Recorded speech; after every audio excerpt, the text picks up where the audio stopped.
Hey guys, happy Wednesday. Welcome back. I lost my water. My water's in the other room. And a dog. What is a dog? I'm so tired. A dog is barking outside of my studio right now, and it's stressing me out. But anyway, so welcome back to the Life of an Average Joe podcast. I have a very bad backache right now and a very long week ahead of me. Um, and it's all going to end in a really good way because I'm flying out to El Salvador tomorrow. Technically, when you guys will be listening to this, I will be flying out to El Salvador on Thursday. So a little stressed out, being away out of the country, away from Luke.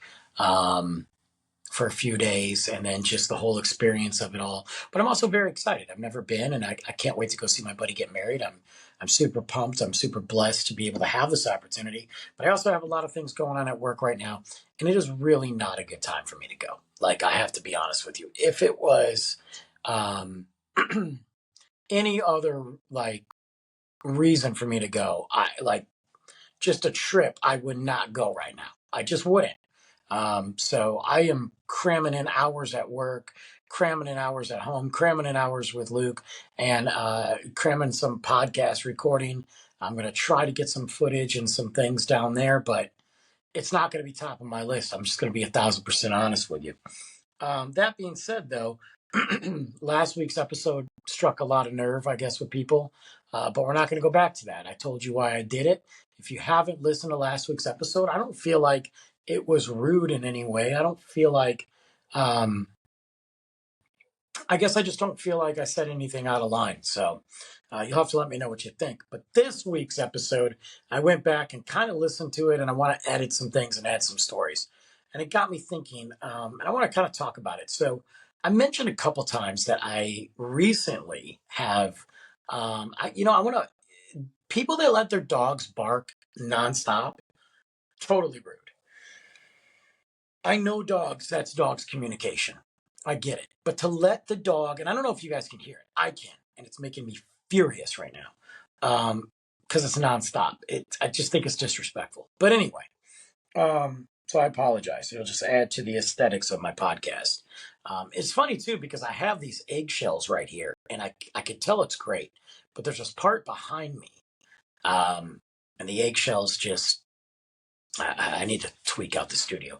Anyway, I was thinking, and I talked to you guys about how I kind of went on that date recently. This was about a month ago, maybe two, and it was kind of cool. Interesting how we met, but kind of cool. And we've gone on several since, and I don't even like to say dates. Like what does that mean, dates? Like do we go out to dinner? But we'll call it dates. I mean, that's what it is.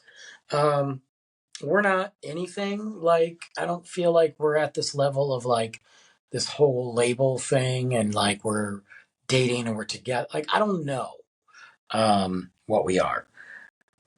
I'm just figuring it all out. And honestly, it's all going to end badly anyway, so it really doesn't matter.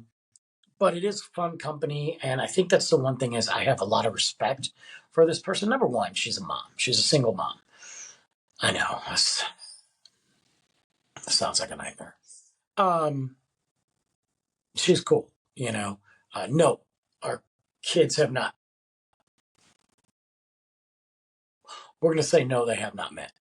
There's a lot to that story, but I'm not going to get into it. But no, um, and there's no connection of like they know that we are hanging out. I got to fix this screen. They know, that's not. We are both. Obviously, that's one of the most important things. Is like, why get the kids involved? I hate people that do that. They get the kids involved right away, and it screws them up. And there's a lot of selfish men and women out there that do that. I feel like in my situation, it's been mostly women, but whatever. Um, so we're cool. Respect that. I respect her. I don't want to have some I don't want it to be a situation where, hey, if this just isn't a thing and we can still be cordial, that's what I want. So we went out just recently.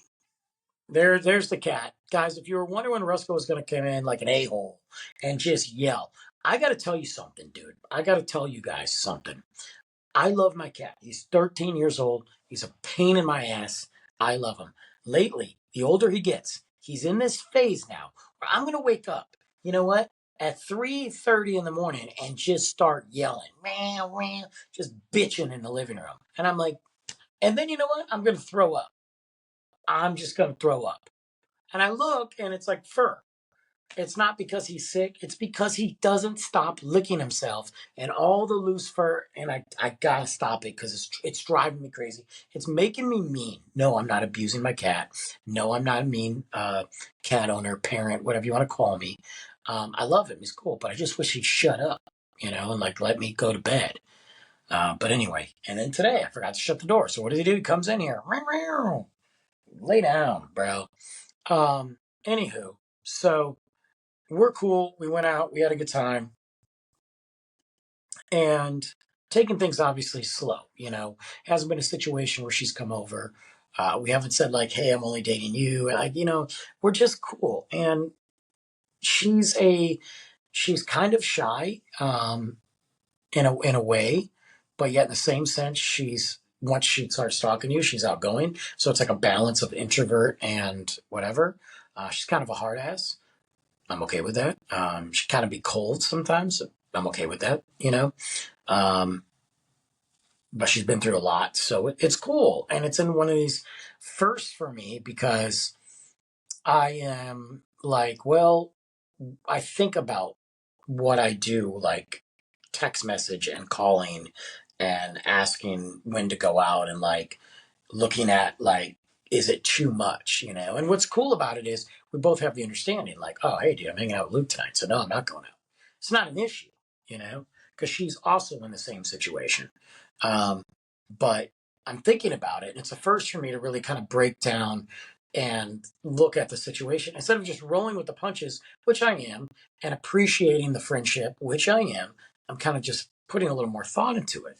um, so it's kind of a first, and it got me thinking about firsts in life, like all these weird firsts. Like, so I remember one of the first girls that I kissed. Now, it may have happened sooner, as far as like, kindergartners do stupid stuff. So like, I'm going to kiss you on the lips, whatever. Um, but the first girl that I know that we planned on kissing, I was in second grade, which freaks me out because Luke's in first. So, and kids these days are like creepy, you know. Um, but I was in second grade, and it was a indoor recess. Now, here's the thing: indoor recess is not a thing in Michigan. In order for it to be an indoor recess, it's got to be a downpour, rain, lightning thing, or so cold that it's just frigid weather. And they're not going to cancel school, but they're going to make you come inside. And it's just not a thing. It's not like Texas where it's like, well, it's kind of windy. We should probably stay inside. Like, that's not how it is. Michigan's used to that stuff. So we had an indoor recess and we were getting a new student. And the new student came in and her name was Kim. I could tell you the last name, but I'm not going to. I don't think she listens to the podcast. Matter of fact, I don't even know, and I'll get to that. I don't even know where she is. I mean,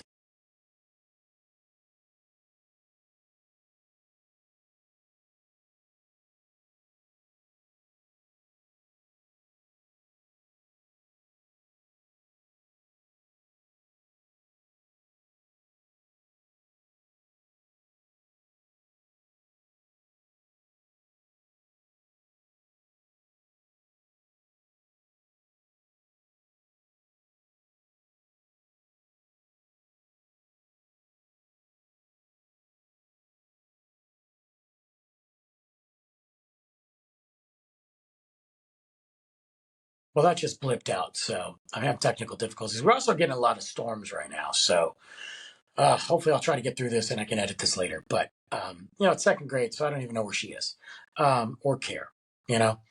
That being said, we knew we were having a new student come into class, and we were inside. And we saw her. We met her that day. She didn't start right at the start of the year, or not the start of the year, the start of the day. She came in later. Now I don't know if that was because maybe the process of, a new student coming in. I'm not sure. I have no idea. So when she came in, we met her, and instantly I was like, oh my God, look at this hot second grader. Ew. Look, I was in second grade at the time, so it's not pervy Jeffrey Epstein stuff.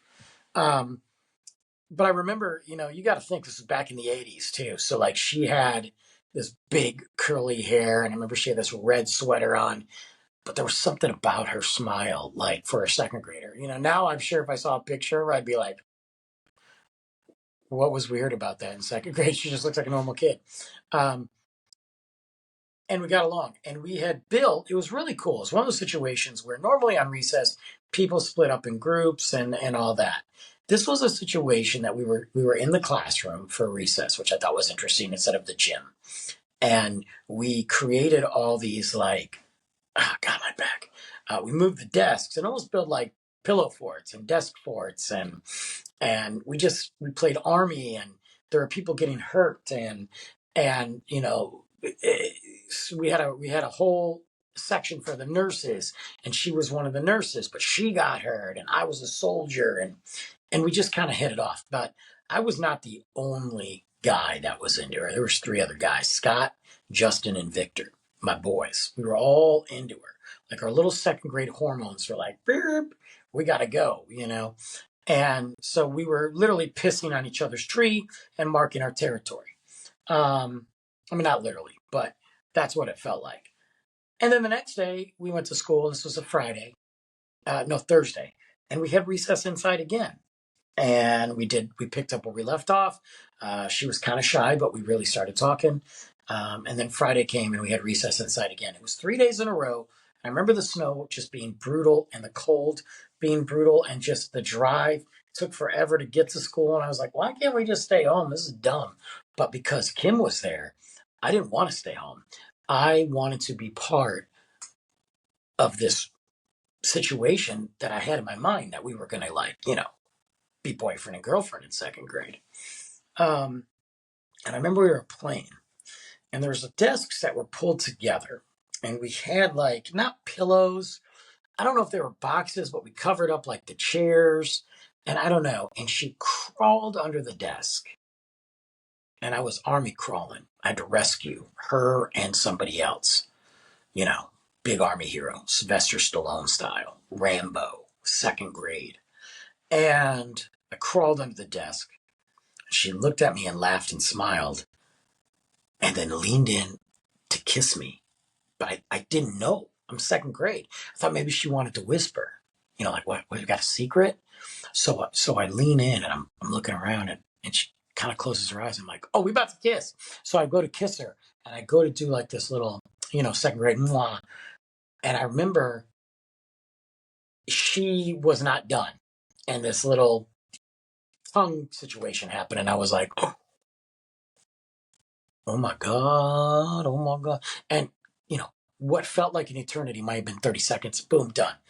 And we kind of were boyfriend, girlfriend after that. That was like, she marked her territory. I imagine if she was older, and we were at the house or the hotel or a club, she probably have marked her territory in a different way. But second grade, that's pretty aggressive. And it lasted, like, our relationship, our second grade relationship lasted, a while or whatever. I had a crush on her for most of the year. Got into third grade, and we were okay, but she was with somebody else. She went with Scott. I guess she was just making her way through us, which, whatever. But I always remember Kim, and I always remember that moment. I remember everything she wore and her smile, and it was really, well, kind of odd that it was second grade in the classroom, but that was like my first kiss. And I think about, subsequently moments after that. I remember certain girlfriends where we had that first kiss, um, or first real girlfriend where we were like holding hands, like, and things like that. And I mean, I had a girl in eighth grade, sixth grade. Was it eighth grade? Eighth grade. And she was kind of psycho, but she was awesome. I remember the first time she kissed me, walking her to her car. She leaned up against the wall, grabbed me, boom. And I remember that, I don't remember all of them, but I remember the first time, and I'm not going to get into that because that's not fair. And who knows who's listening, but I remember that moment. A lot of people, some people don't remember their first time. I do, and I remember the girl's name, and I remember who she was, and the story that she had. She had a horrible story. I mean, molested, raped by family member, like just awful. And I had a massive crush on her. She was a great, beautiful looking girl. Unfortunately, the damage that was done to her, and rightfully so, like for her thinking, kind of caused her to be a little, I don't know, but she was very loyal. She was very loyal. And I remember when we broke up, and mind you, she dumped me. Uh, she hated me. Like she hated me. We tried to get back together again after that, and I was like, "Why do you hate me? You broke up with me, and you're mad that I'm dating somebody else." We tried to get together after that, and I really liked her, and it just didn't work. So we had some moments, but I think those moments of us kind of hooking up really triggered some things. It was awful, but I remember her, and I always cared about her. So I remember those first, and it's just one of those. It's crazy to me that those first moments become core memories in our youth and adulthood. One of the other things I was thinking about is first concerts. The earliest concert that I remember, and it has to be in third grade, was Striper. It was a Christian rock band, To Hell with the Devil tour. And it was, I mean, this is hair metal, Guns N' Roses, Striper, rolling out with a tank. They had an album called the Yellow and Black Attack, and the Bible verse was Isaiah 53:5. And then they had the To Hell with the Devil tour, and it was like, just jamming out. They would throw out Bibles. It was, hey, dude, I know it sounds crazy. It's not like, current modern, some of the obscene Christian rock where it's just so generically put together. These guys were rock stars. And then they did cross Mogenations. They would go on tour with like Metallica. They'd go on tour with like Def Leppard and stuff like that. And it was the Palace of Auburn Hills, which is no longer there in Michigan. And my dad bought us, and up till a couple of years ago, I still had this little like photo album with all my ticket stubs in there. I lost it. I have no idea where it is. I wish I still had it because there were some priceless gems in there. Plus, then to look at the Ticketmaster and see the cost of tickets. But I remember going to that concert with my dad, who probably honestly did not care about Striper. But I was such a music guy. And I mean, I listened to everything from Michael Jackson, NWA, Prince, Striper, John Bon Jovi, Guns N' Roses. Like I just loved music. And because this was a Christian band, it was a lot easier for my dad at the time. Now he probably, obviously doesn't care what I do. But to go to that concert, and it was him and I went, and we didn't have great seats.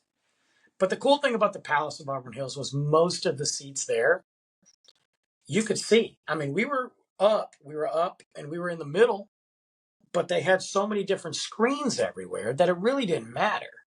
I'm really apologizing for this little glitch in the corner here. I just don't want to fix my green screen. I should just show what's behind me and make it more realistic, but who cares? So all the seats were good. They had an opening band, and I remember the concert being on a school night, which I thought was cool. Because I was like, bro, I'm going to a concert on a school night, freaking third grade, let's go. And we drove out, and it was about 50 minutes away, give or take, maybe an hour. And I remember being on a school night and going to the concert, and my dad bought me a shirt, this red Striper shirt, way too big for anything. And it said that To Hell with the Devil tour. And I had the Bible scripture, whatever the verse was. And then on the back, it had all the dates. And I was just like, yeah, rocking out. And it was a loud concert. I just remember singing every single freaking song. My ears were loud. I'm rocking. We drove home, and I'm just out, just assed out in the car sleeping. And I'll never forget that concert. I think my mom waited up for us, and I was like, dude, it was killer. And then I went home to crash. And they freaking made me go to school. Like, I wouldn't make Luke go to school. Like, we'd skip, bro. I'd take the day off. They made me go. And I was tired, but, that's part of it, right? And I'll never forget wearing that Striper shirt to school, just being like, dude, it was cool. And that was my first concert that I remember. And I'm pretty sure, to me, that was the first concert. And it started off this whole live music experience where I saw so many different concerts over and over again, time and time again, like just remembering my first tour or my first R&B concert, my first hip hop concert, my first rock festival, not tour, my first like tech fest. And all these concerts were just were stemming from To Hell with the Devil. And whenever I would go to Palace of Auburn Hills, and I went so many times for Pistons games, but mostly concert, I would always have flashbacks to that moment. To this day, I can picture it. I can picture our seats and I can picture, listening to the music and standing up and rocking and this whole stadium just rocking out to Striper. And those are the first. Those are core memories, which I'm very big into making sure that Luke has those. You never know what they're going to be. You never know what the core memories, some of the memories you think are going to turn into core memories for children aren't, and then others are. Like obviously me taking Luke to Vegas when he was 5 to go see the Jabberwockies. Uh, Core memory that he'll never forget. He loves it. Still talks about Vegas to this day. Taking him to the NF concert, core memory.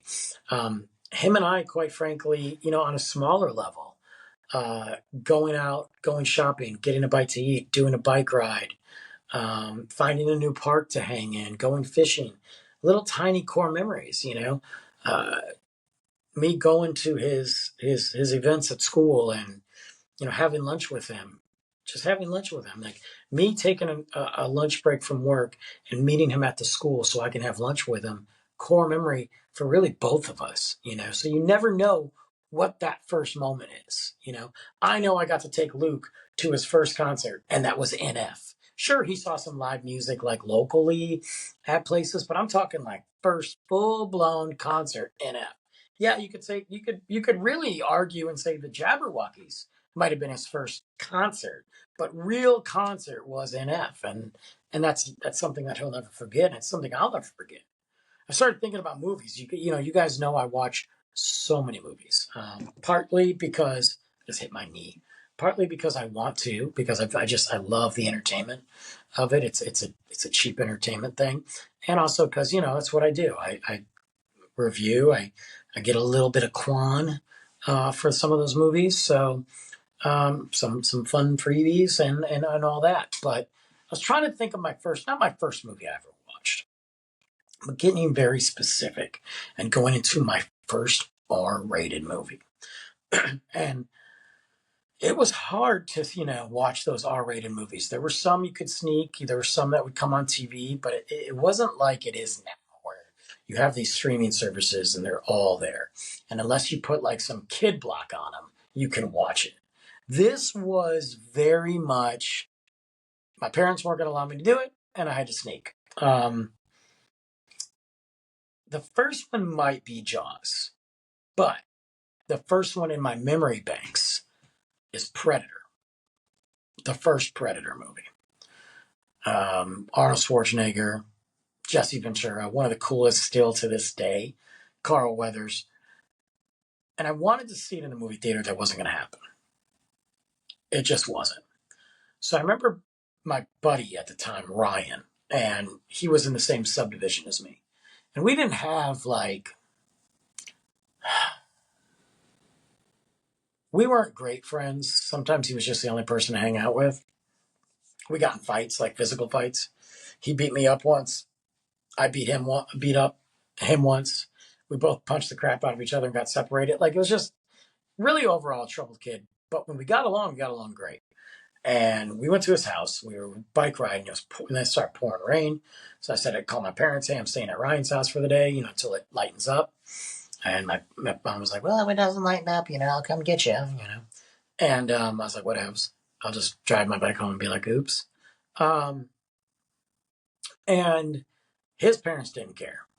They didn't care at all about anything. What we did, what we watched, what was said, they didn't care. And they didn't ask if my parents cared. So we went into his bedroom, or like, I don't know if it was bedroom or basement. And it looked like his bedroom. There was a bed down there and video games and all that. And we watched Predator, and it was on HBO.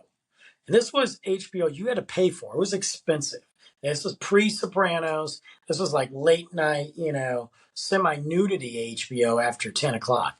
or 11 o'clock. So, but it was all movies, occasional news, but nothing like HBO turned into. And Predator had just hit because remember, Predator was in movie theaters, then you could rent it. No DVDs at the time, VHS. To buy it, you'd still pay $80. Like, it blows my mind that some of these VHS tapes were 50, 60, $80. And like, if you got it used, it would be like $20, and that was a good deal. It's amazing to me how much these VHS tapes were. It's amazing to me also how many VHS movies I had.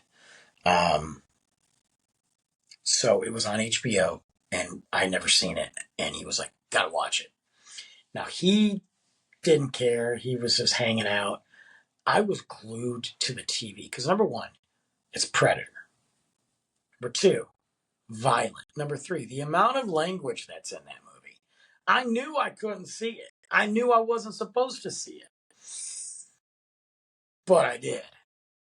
And I remember watching it and just loving it.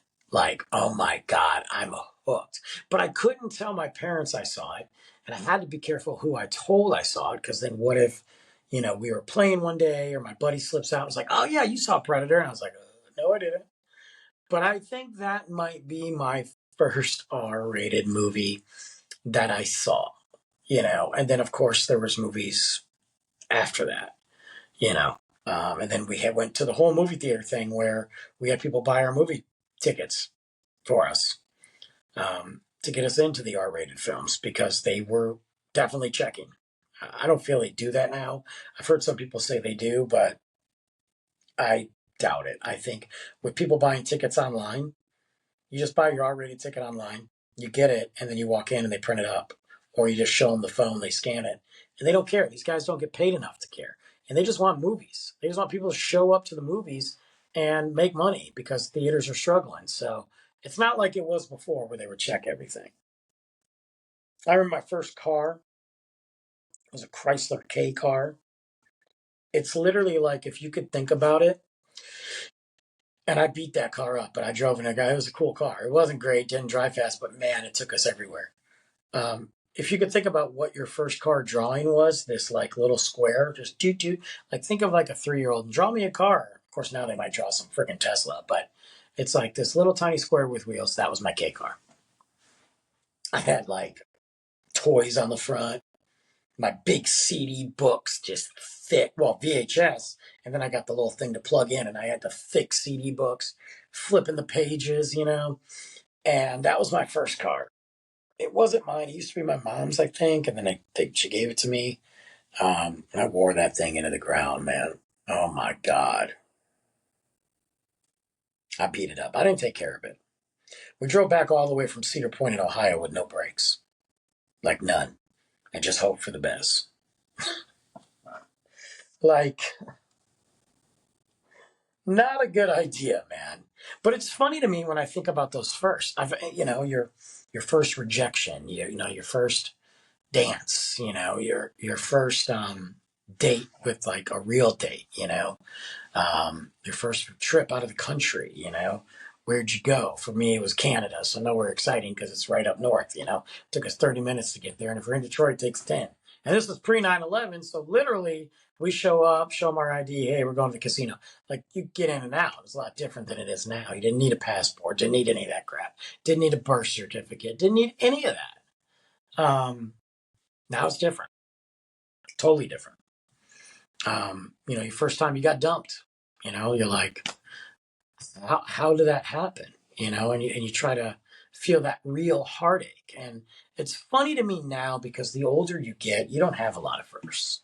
I saw Ice Cube for the first time last Friday. One of the coolest experience, one of the best days of my life. And I say that because I mean it, because it was a day I just, got to adult, I went and had lunch with my son at school. He was going to his mom's that night. And then we drove up to Buc-ee's, because obviously, filled up, bought some stuff. Drove to 903, which is a brewery out in Sherman, Texas, on the way to Oklahoma. Hung out there, had a great lunch, had great beer. Then drove to Choctaw, which is 25 minutes from 903. That's, Choctaw Casino in Oklahoma. Parked, played some slots, went to the bar, had some snacks, then got to see Ice Cube. Like, I have always wanted to see Ice Cube. I've never been able to. I've always either missed out or he didn't come to where I was living, hasn't been to Texas, too young. Never, so being able to see that legend, that true hip hop icon, that West Coast gangster raps, true man has not changed. I don't care how many Are We There Yet movies he makes. That is Ice Cube. He's a freaking legend. And then we watched the horrible Tyson's Paul joke.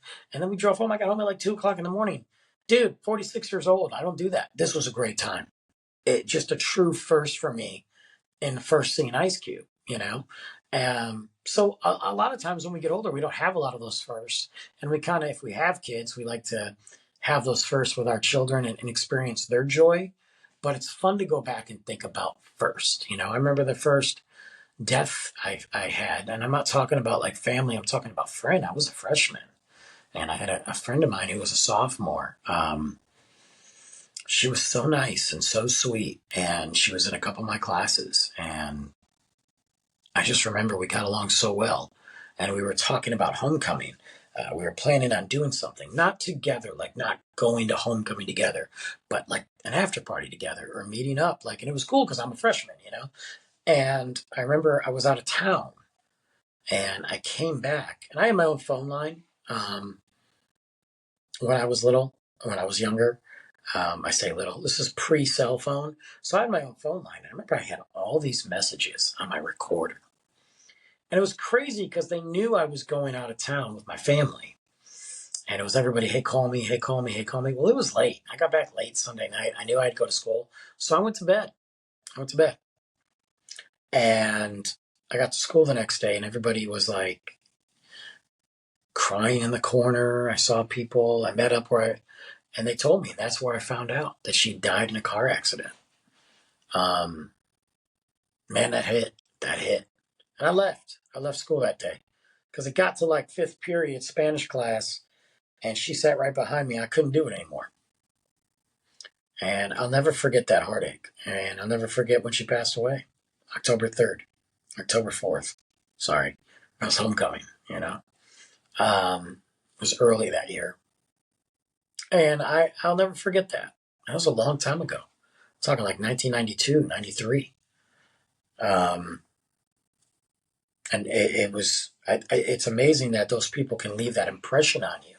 But, you know, that was the first real, yeah, I had family. I'd been to funerals, you know, great grandma, things like that. But somebody that is relatively close to your age in your school that you just talked to 4 days prior, like it was a mind F and it hit me. And it hurt, you know, I think about her every now and then. There's certain things that pop up, but,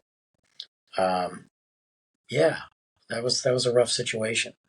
So those are firsts. Those are firsts that we don't like. Those are firsts that we don't want to go through. Those are firsts that I'm not looking forward to Luke going through, to be honest. I just hope I'm there to be whatever guidance I can, whether that be the first time that he gets excited about a girl or the first time that he gets his heart broken or the first time that he screws up, you know, or gets his first ticket, which hopefully he doesn't.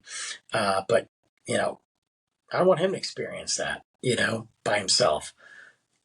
But it's amazing how those firsts do shape us and create great core memories, create core lessons, and kind of mold us to who we are today. And good, bad, or ugly. First time I got arrested and thrown in jail. Not a great experience, guys. Not that jail is, but you know, I was only there for a little bit. Something stupid, but you know, I remember it. I remember it a lot.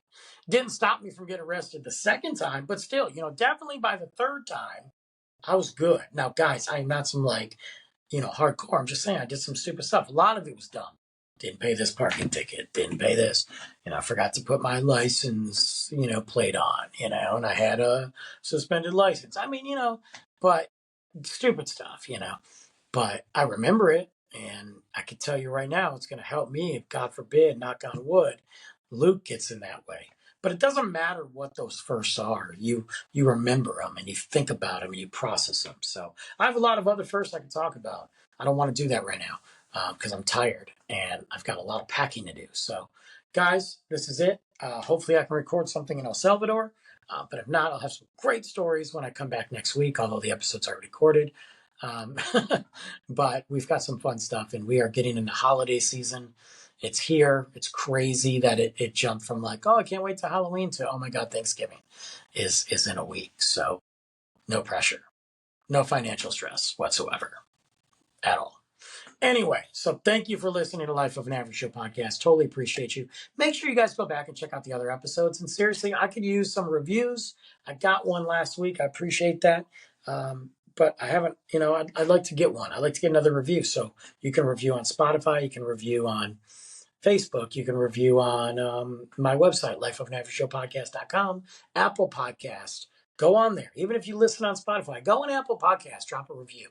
Be honest with me. So thanks again, guys. We'll see you next week. Go Lions. Good God, right?